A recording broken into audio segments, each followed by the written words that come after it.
How do you know if you have IBS, Crohn's, or colitis? My name's Mike, the Heal Your Gut Guy. I used to have horrible Crohn's and colitis symptoms, but now I don't have any, and I've helped many other people do this with my 13-day protocol. I've even helped people who weren't able to get a diagnosis reverse their symptoms. So we first need to understand what these terms mean.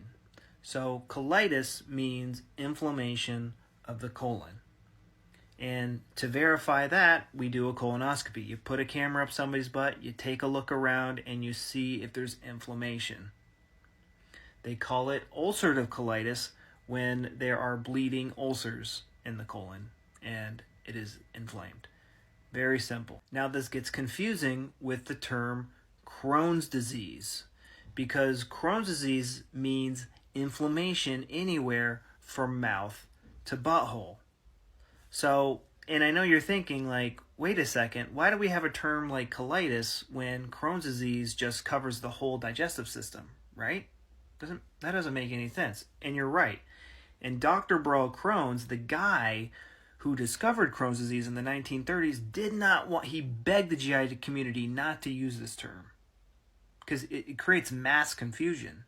He wanted to call it regional ileitis, which means inflammation of the last part of the small intestine.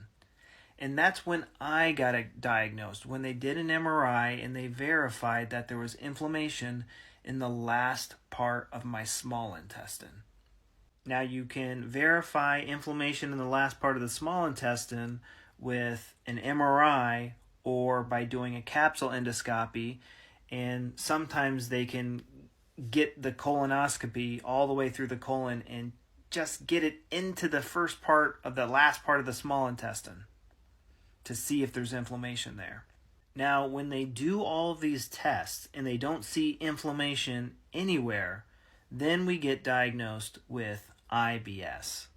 That's all these terms are supposed to do, to just help us communicate with each other better that this or that part of the digestive system is inflamed. Now, if you're interested to learn what I did to fix my gut health issues after drugs and diets and all that stuff didn't work, go on my homepage and look at my pinned videos.